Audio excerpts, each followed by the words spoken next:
Hello, everybody. I'm Ione Butler, and I'm the founder of Uplifting Content. I hope you're all doing fabulously today. I'm really excited to speak to the wonderful John O'Leary. John, first of all, just thank you for giving us your time today. I really appreciate it. How are you? Ione, I'm awesome. Had lunch with my brother Jim. He and I seldom see each other, even though we live 4 minutes apart. So my belly is full, my heart is full, and I love your work. So to be part of it today is so cool. I'm tickled and thrilled. Thank you. I get like that with certain people, pretty much most people that I talk to, I just get so buzzed because it's Yeah. the energy of just like, I get it. We want to help. And when I'm surrounded by that, it kind of just reminds me of all the good stuff that there is, even when I'm going through tough times. So you're on that level and I appreciate it. Yeah, thanks.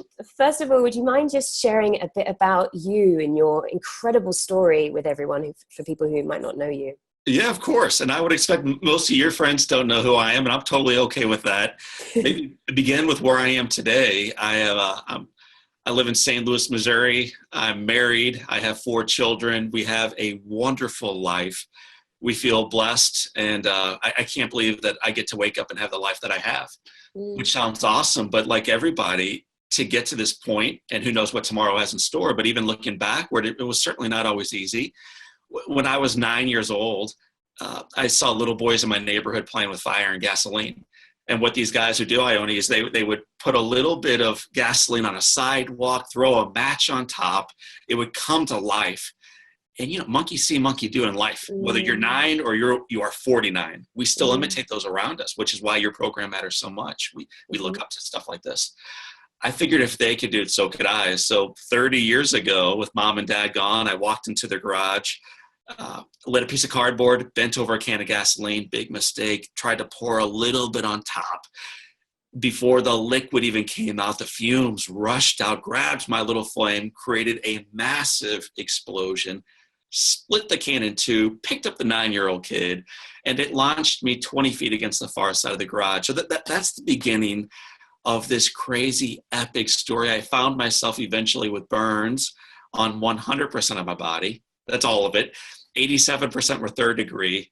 I just one more little bit on this. I remember laying in the hospital bed in the emergency room, looking at the bright light with one very clear thought. And as a 9-year-old, my thought was, oh my gosh, my dad is going to freaking kill me when he finds out, man. I'm like, all of my thoughts were wrapped up in my father's wrath. Because I just blew up his house, man. I knew he was going to be outraged. I got in trouble for much less than blowing up the old guy's house.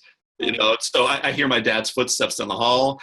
He gets closer and closer and closer. He pulls back this curtain. He walks over, points down, and says, John, look at me when I'm talking to you. So I look up at my dad, and then he says, I have never been so proud of anybody in my entire life. And my little buddy, you look at me today, this morning, I'm just proud to be your dad. And then my mean dad said, I love you, I love you, I love you.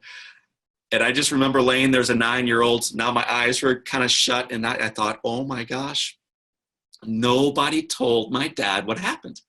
He doesn't know I blew up the house, man. Maybe I can get away with it. But the reality is, and I think you know this, I know your listeners know this, tragedy has a way of waking up within us what actually matters. And because we live in a culture that is so focused on what does not matter, and as you know, they do a phenomenal job pointing out not only what does not matter, but they magnify it by showing scene after scene of shootings and fires and explosions and marketplaces falling apart. My dad realized that day what actually mattered. And when it's that clear, it frees us to do what matters next. It kind of cuts away all the crud that clutters our thoughts and our attention and our hearts. And my dad was able to reprioritize, focus on the big rocks first. And in doing so, he changed, and then I caught. And it's been a love story ever since. 3 decades afterwards, we are going strong. Life is not easy for any of us. You may notice I don't have fingers. I have thick scars from my neck to my toes. I'm a changed man physically. But thanks to my dad and my mom and God's grace and a whole lot of other people showing up, I'm also a changed guy internally. And I have such gratitude for that explosion these days. It's so funny you say that, and it's such a powerful story. I've this a couple of times I've brought this up now. Donny Epstein is a wonderful, wonderful man, and I've been spending time with him at his events and stuff. And he says that to really do these things, we have to go through tragedy, adversity. We have to have these things to transform us, for us to be the shining light that you are, and to do the work that you're doing. And what's remarkable about what he's doing is he's saying that rather than have somebody suffer the trauma and the going through this thing, it's his intention to sort of to draw on the energy of everybody else's suffering, that can transform you, so you don't have to have 100% burns all over your body to go through your thing, suffer terrible things. And so, but every person I speak to, it always comes from this thing.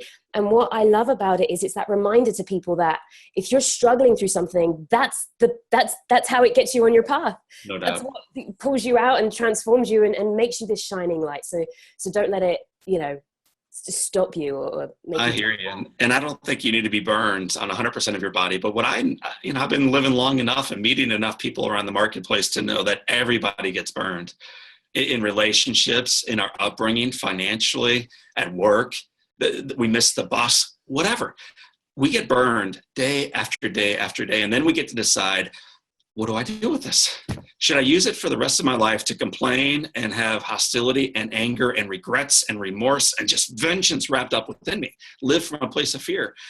Or do we allow this to kind of come into our hearts and the inner places, let it leverage itself to make us an even better version of ourselves, so that we can become a little bit more focused on what matters, to grow in compassion and our spiritual journey, our ability to connect with those around us, to connect to a sense of something bigger than ourselves, so that then we can make a difference in the lives of those we choose to serve. And I think that's our invitation, not to use our stories just to celebrate how great we are. Look, I survived. No, it's not about you. Then it's about pivoting from that, using your story to inspire others that they too can survive. Whether it's missing the bus or being burned on 100% of your body, it's still a fire, and it can make you better. I agree. And I just shared a very honest post about depression, something that I go through a lot. And I vowed to myself to stop only putting the good stuff on, on social media. And so, I instantly felt better having shared that with people. And the response from my friends was just, so heartwarming to know that I'm loved that much and have that much support. Like it really touches me. So using our stuff to help really helps. Well, what happens when you share something intimate, you kind of put it out there, whether it's to one or to many. And what I hear most frequently is that when people come up afterwards, they get nice and close, they give you a big hug. And the words that they almost always say are, "You too?" I had those messages. Yeah. I had no idea. And it turns out what is most intimate is also most universal. Right. And I had a friend message saying, with all your travel and all your business ventures and all these things that are going on with you, it surprises me that you feel this way too, because he suffers with depression. And I was like, dude, that's precisely why I wanted to share it. Yes. Because, you see everything from the outside for people and it's all like sunshine and rainbows, but people go through stuff. And so I'm just trying to be authentic. And I agree with you. Being authentic, one of my favorite Brene Brown TED Talks, The Power of Vulnerability, where she talks about that. So I love it. Now, how did you go as a kid from dealing with this thing? Your parents sound wonderful with all the love and support from them must have obviously been a massive factor. How was that transition into adulthood? Like, how did you do that? The cool thing about life is if you have an ounce of humility in your life, you realize you did very little of it actually by yourself. At least for me, I look back on where I've come and where I am today, and my gosh, no doubt I have shown some examples of some leadership and some strategy and some drive, but the reality is I'm the byproduct of, in no small way, of those who have come around me and before me. My wife, my children, my parents, our community. So how did I do it? Maybe the best story of how I did it is I came home from the hospital 5 months after being burned. So I get burned on a Saturday. 5 months later, this little 9-year-old boy rolls home into his house, this house that he burnt down, but now it's rebuilt. It's a party. The whole community is there. Dude, it's huge. It's epic. And then the door shuts and now we're by ourselves. Okay, just the family. Again, my mom makes dinner that night. It's one of my favorite dinners. She makes this dinner. There's only one problem. Can you guess what it is? I can't hold anything with my hands. So this is an issue. Okay, I'm gonna have to figure out a way around this. Luckily for me, my favorite sister, she's tuning in right now because she follows your stuff and mine. So she's getting hit from both sides today. Her name is Amy. She grabs a fork. She scoops up some potatoes, starts bringing them toward my mouth. And right as the cheesy goodness is about to enter in, my mean mom looks at Amy and says, Amy, drop that fork. If John's hungry, he's going to feed himself tonight. And I remember looking at my mom like, I don't have fingers, Mom. Are you Yeah. I can't pick up a fork. I can't do anything. I'm beat down by life. Let my sister feed me. And that was my first answer. And then it gets more violent from then. By the end of the night, I think I'd flipped the dinner plate twice. I was irate, still kind of in physical pain. But by the very end of the night, a little boy with no fingers had a fork wedged between his two hands, was eating potatoes, looking angrily at his mom. That night, I think my mom taught me, John, they may have amputated your fingers, but they've not taken your life. Act like it. You know, you're not dead. Come out of the grave, man. Come back into the light. Join us at the table. Join us at the table. So you asked how I did it. Yeah, eventually I picked up my own fork, and that's a metaphor for a whole lot of other things that may follow later on. But had it not been for my mom, and my sister and my dad and our doctor and my janitor in the hospital, we could spend 30 minutes talking about Lavelle and all these other incredible volunteers that came before me. There's no way you and I are on this call today. Wow. There is a really fantastic NPR podcast about, they call it the Batman or something like that. He's a kid that went blind, and his mum never stopped him running around and playing and doing things. And basically he developed this sonar way of clicking so that he could see what he wants. He could see things and climbs trees and like rides bikes and does all this stuff. And it was his mum not stopping, basically doing what your mum did, teaching you're going to find the way to do this, and then that works. It's such a powerful thing. It's amazing what we can do when we stop making excuses. And what I loved about that podcast episode, NPR guys, I can't remember what, Invisibilia, maybe something like that. But what it does is it makes you realize that disabilities, the way people are disabled, is only what we project on them. Always. It's only when we stop, we feed them, we direct them around, we tell them, put them into boxes and tell them that they can't stand. That's what causes the disability. When you leave people to do it, they find the way and do it and learn like you did. So powerful. Guys, if you're enjoying this live stream so far, give us some hearts and likes, and also share it, because already I'm getting so pumped up and we're only halfway through. So yeah, please do. We need more hearts. I need to count those hearts, dudes. I want some love. Give me love, everybody. Yes, please do. Also, if there's any questions for John too, because I'm going to ask those at the end. My next question is, tell us about what you now do, please. Yeah. So how you've taken this and what you do now. Yeah, the ironic aspect of this whole story in many regards is that I buried it for almost 20 years. Came home from the hospital, learned how to eat again. My mean mom the following Tuesday made me start taking the piano again. So now I can play the piano. But I just had a really wonderful, ordinary life. Went through middle school and high school and university, graduated, started my own business, real estate development, found love, married my college sweetheart. We have 4 children. Life was awesome. And then about 12 years ago, my mom and dad wrote a little book. They printed 200 copies called Overwhelming Odds. It was the story of what happened to them when their 9-year-old son was burned. The story that we as a family had never talked about. And I remember thinking, why would you write this book? It's kind of tragic. It's not all that sexy. It's kind of a sad Indian in some regards. Well, they ignored me. They printed the book. They have subsequently sold more than 65,000. One of the copies was sold to your guest today, John O'Leary. So for $10, I read my own book.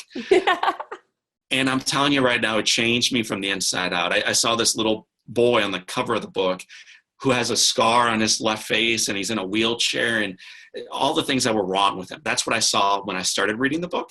But by the final page, I saw this little boy with this goofy grin and this shimmer in his eyes and this hope and this courage and this grit and this community and this spirituality that came around him and buoyed him through a very difficult situation. So 12 years ago, I stopped hiding from the story, started to embrace it. I started speaking. The very first group I spoke to were 3 Girl Scouts in 3rd grade. That's my big coming out party. What were you speaking about to them? It's funny. They asked me to speak about my story, and instead of even sharing about my story, I had so little confidence in myself that I talked about Abraham Lincoln, a former U.S. president, and all that he went through on his journey through life. So that's my first speech, not even about me. That's how poorly I knew my own story. But then there's a quote from Viktor Frankl, who I know you know. Frankl wrote, "You know your why, you can endure anyhow." And my why 12 years ago was to more fully embrace the story so that I articulate it in order that others may fully embrace the great grandeur and gift of their own stories. It turned me on, this idea. So I spoke again and again, 3 times that first year, 8 times the following, I think 16 the third year. But in the 9 or so years that have followed, I've had the honor of traveling to 49 states. We've spoken to almost 1 million people, 15 countries. Wrote a book called On Fire. It's a #1 national bestseller in the States. It's been translated into more than a dozen languages.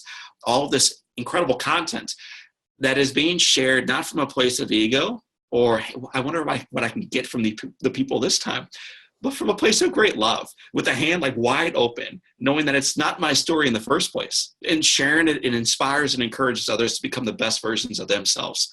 So that's what I'm doing today. I have a podcast. We've got an active community online of a couple 100,000. We've got a best-selling book, and I travel around speaking a lot, but my favorite place to travel is to my own driveway to see 4 little kids, 6, 8, 10, and 12, to hug their mom and to play with the dog. I mean, I have a wonderful life right now. Oh, I'm so happy. I'm so happy. And it just even just talking to you now has made me feel more strongly about sharing my story and my experiences, because I just know how much it can resonate when you just open up like that. Can you tell us about the book On Fire? I see it in the background there. Awesome. Yeah, there it is. The wall. Conveniently placed. That's right. For years I felt I had a book in me, but I wasn't really sure what it was. And I about 9 years ago, I reached out to 15 different publishers, and then I got 15 rejection letters back. So I put it on the back burner for a while, just traveling around, sharing my heart, listening to other people share their hearts, because that's what always happens when you share first. People come up and they give you a hug and they say, "It's not like your story, but can I tell you something for a moment?" And then they tell you about their bankruptcy or their upbringing or their brother's suicide or their depression or whatever's going on, because everybody's got a storm that they're going through. Everybody, all of us, let's own it. And I've realized through these stories that I hear what my book is really about. And the book On Fire is about waking people up from accidental living so that they can more fully, intentionally live inspired lives. And through 7 choices in the book, that is exactly what unfolds. A little boy shares his story. A man then looks back at that story and says, "Oh, this is what was really going on. But this is what it means to you, reader." It's a cool book that has nothing to do with the author. You up there, you don't even see my picture up there, because in any language, the book, my picture's not on the front of it. It's about the reader. It ought to be a mirror on the front of that book, in fact, because that's who it's about. Fantastic. Well, for the what do you, when you like republish it or whatever, that sounds like a great idea. Hey, you guys better not steal my idea. No, I'm going to let you have it. You can have it. Right. Where's your book? Well, that sounds fantastic. I am definitely going to be checking it out. Did you do an audiobook? I love audiobooks. We do audiobooks. I read it myself. You'll hear it several times. Oh, that makes me happy. Okay, great. I'll listen to the audiobook. I start crying sometimes because the story is so crazy and so grace-filled and so epic that if you can't be moved by it, either as the guy's sharing it or the listener enjoying it, check your pulse. Because it's a story of death and overcoming and life and redemption, and how we just can't do this thing by ourselves. But collectively, man, I think we can move mountains. Oh my God, I 100% agree. Just to get in a question, if anybody else has any questions, send them our way. But I'm just going to give you one from Shane Kelly on the topic of books. They were saying that obviously yours is probably a favorite book of yours, but what other book, not yours, is a favorite of yours? So I'll come at it from a broad perspective first, and then we'll get a little bit more clear. I read fiction on occasion, but life has so much life is so miraculous that I really love stories of individuals and overcoming, whether it's an autobiography, a biography, a historical novel. I love self-help. I love spiritual journeys. My favorite writer is probably either Viktor Frankl, who I just love. The man survived the Holocaust. And I know we all go through our own storms, but people, context, please, truly. Yeah. I'm interviewing someone next week who survived genocide. So yeah, I know it does put it in perspective. It puts it all in perspective. It makes missing the 9 train look like not a very big deal all of a sudden. Right. And I would never diminish the challenges we face, but when you hear from someone who went through what they went through and the way they lived their life afterwards, it at least shows that there's a way forward. We don't have to be victims to the hand that we have been dealt. We can choose a different path. And Viktor Frankl has shown me that truth. A gentleman named Henry Nouwen, he's a European. He recently passed, but he's a spiritual writer. He was a former priest. I love his heart. It's not even necessarily faith-based writing that he goes into. It's life-based stuff. And when he opens up about his addictions and his weaknesses and where he finds himself failing, I find myself sitting right next to him, making the same mistakes with him, and then trying to do better with him too. So Henry Nouwen is another one of my favorite authors. Henry Nouwen? Nouwen, Nouwen. Cool. I've not heard of him before, but that sounds awesome. You'll love him. Thank you. Cool. What was my other question? Yes. Do you ever, you're just such a ray of sunshine and like so like inspiring. Do you ever go through a tough time? And if so, how do you deal with it? Yeah, so were you with me this morning in the shower? I don't remember that specifically. I was not there. I was on the floor having my own moment. That would create awkward tension, I'm sure. But the reality is, don't we all? Mm-hmm. And I appreciate you saying you're like a ray of sunshine. And I would say the same about you. And yet you know yourself and I know myself. And we all realize we go to that dark place from time to time. And some of it is external. The reality is this. You are looking at my hands. If I were to strip off my shirt, it doesn't get any prettier. My whole body is charred and damaged goods. And on occasion, if you're not intentional, you can view that as being a limitation or a weakness or it hurts today.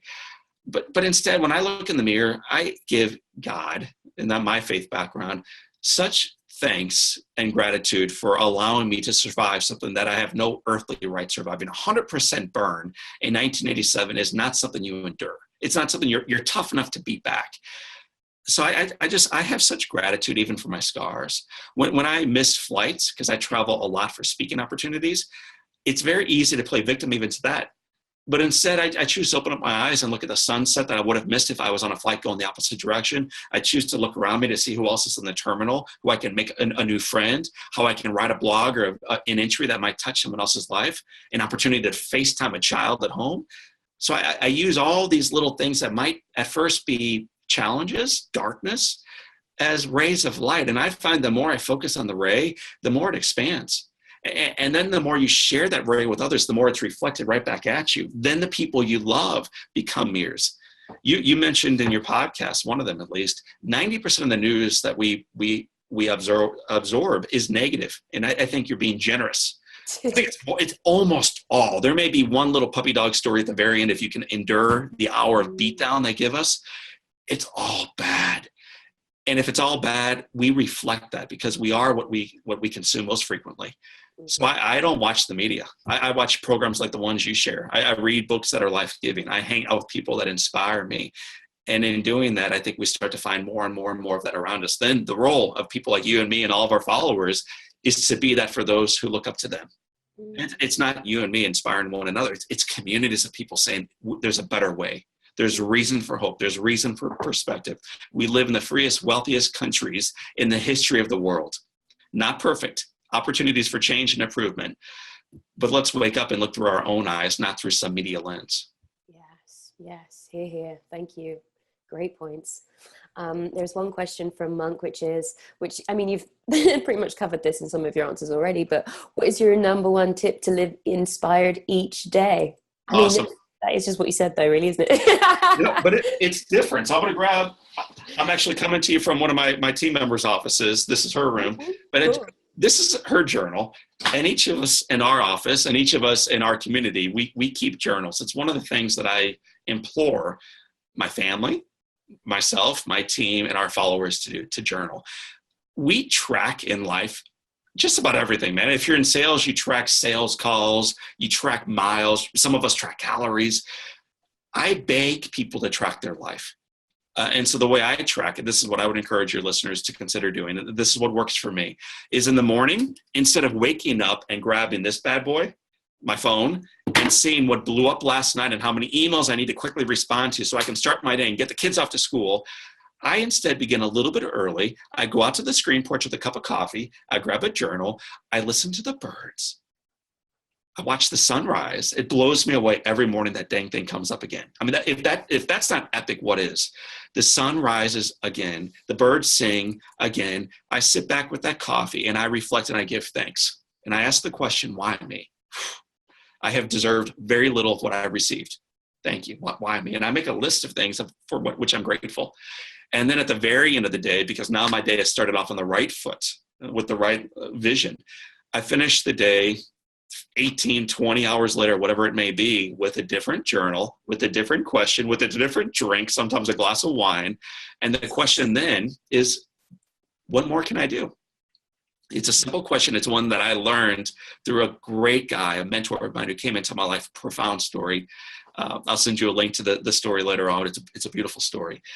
His name was Jack Buck, though. This guy touched my life. And the question he asked every night of his life, and the one that I have not taken and now encourage others to take, is what more can I do to ensure tomorrow's better than today? In a partnership, in a marriage, in my faith journey, in my health, in my finances, in our community, in the UK, in the US, wherever we're coming in from. What more can I do to ensure tomorrow's even better than today? And I just think that's such a cool, laser-focused way to finish our day strong to ensure tomorrow's even better. So if I could answer your question, it is to wake up and own the perspective. Don't let the media drive it or some email, or you're late, you got to get the dog out, and now you got to get to work. No, wake up a little early. Grab a coffee, go to the screen porch, grab a tea, go to the porch, and start with gratitude. Start with reflection, meditation, prayer, and then finish strong. So what am I going to do to make it even better tomorrow? I will be definitely doing that.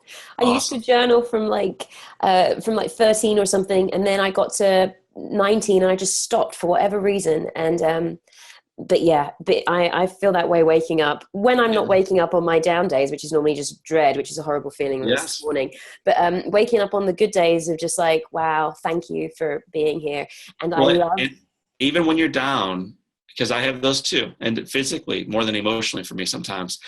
If we can give thanks even for the down days, even for the darkness, for what I've discovered is it brings light back into that room much quicker than if we just hang out in the cave feeling sorry for ourselves. And there are times in life to feel sorry for ourselves, truly, but not to exist there. There's a higher calling on each of our lives. So I think when we ask the question, even on our down days, why me? But we ask it as a victor, and we say, what are we doing now? How can I use this challenge, this weight, this darkness for something even bigger than myself? It brings us out of the grave and back into the light. It 100% does. Me just sharing today made me instantly feel better. And Those Questions is a fantastic book called the Magic Question as well. And it's all about, we spend a lot of times asking ourselves, why doesn't anyone love me? Why am I single? Why don't I make enough money? The wrong question, so that your brain is working on the reason that you don't have all the things. But what you just said, and what I feel so strongly about doing too, is you ask the why questions. What can I give more to this? How can I do that? Fantastic advice. John, I've loved this. Thank you. So can I give you and your community a little gift? Yes, I love giving people gifts. The book I wrote, it's called On Fire, came out last March. It is awesome. And rather than you racing off to the bookstore or Amazon or wherever you buy your books, I wanted to at least give a couple chapters away at no cost. And that way, if you love it, go for it. Get it wherever you pick them up, grab it. And if you're not as moved by it, let it rest. But I am so convicted by the power of this book. I think we're just trying to touch lives. We're trying to create a movement. So I wanted to give everybody a link where they can grab a couple free chapters where they can learn about my mom. Because the first chapter is all about my mom. And the second chapter is all about vulnerability. By the way, I know you love Brene Brown. On the front of the book, it says up there, Brene Brown, reading this book is like having a good friend sit across from you and say the words, the time to be brave is now. Wow. So Brene Brown feels compelled to celebrate the book on fire. And so I just invite you guys, grab your pens, open up your hearts a little bit more. The link that you can go to get a free couple chapters is johnolearyinspires.com. So johnolearyinspires.com. That's my primary website. And I think we have it set up. I might be mistaken on this, but I think we have it set up where if they go /free, it's on. So I'll post in the comments below. The comments are already there, and I'll add. Yeah, the comments are already there, and I'll pin awesome. it. I'll add it to the comments. Yeah. Read the 2 chapters. You're gonna love it, and then share it with your friends and tell them, hey, listen, in spite of some negativity, there's reason for hope. Yes, thank you so much. I think that would be fantastic for people just to definitely need to read. And I'm going to be getting the audiobook. I look forward to listening to you. You'll hear my voice again, like it or not. The story, yes, no, I think that's the best. I get excited when it's so nice when the authors actually read their books. John, thank you for everything you're doing, for this fabulous conversation that I needed today. So, and for offering free chapters of your book to everybody. I strongly recommend people check it out.